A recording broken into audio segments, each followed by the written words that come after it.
L'histoire du wax là, est-ce que tu connais? Parce que si je te dis que le tissu qu'on aime porter ici là ne vient pas de chez nous, est-ce que tu me crois? L'histoire commence au 19e siècle, direction l'Indonésie. Là-bas, les femmes portaient du batik, un tissu avec un imprimé réalisé grâce à une technique à la cire. Les colons hollandais, ils ont voulu l'industrialiser pour pouvoir le produire en masse. Mais le problème, c'est que les Indonésiens préféraient leur création artisanale plutôt que celle industrielle. Ce fut un flop total, donc le marché asiatique ne prenait pas. C'est ainsi que les industriels se sont tournés vers l'Afrique, où ces tissus colorés plaisaient énormément. Le wax arrive en Afrique de l'Ouest dans la période du 19e siècle. Et là, on a fait ce qu'on sait faire de mieux. Remixer, styliser. Les femmes l'ont adopté en le mettant avec des formes plus grandes, des dessins avec certaines significations. Le tissu a commencé à raconter une histoire. Un message caché, un proverbe, une émotion. Le tissu est devenu un élément de langage. Pendant longtemps, ce marché a été dominé par des entreprises européennes, telles que Vlisco, Uniwax ou ABC Wax. C'est ironique quand même, un tissu qui est devenu symbole de l'identité africaine, mais qui était fabriqué en Europe. Mais heureusement, depuis les années 2000, certains pays africains comme le Ghana, le Nigeria, ont commencé à faire leur propre production, et à des prix plus abordables. En vrai,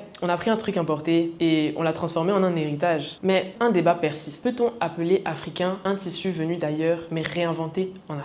Beaucoup disent que son africanité vient de son appropriation culturelle inversée. L'Afrique en a fait un symbole de sa force identitaire et de sa créativité. Alors what femme, dites-moi en commentaire, étiez-vous au courant de l'histoire du wax? Que pensez-vous du fait que ce soit notre héritage? Sinon, pensez à vous abonner, liker, partager, tout ça.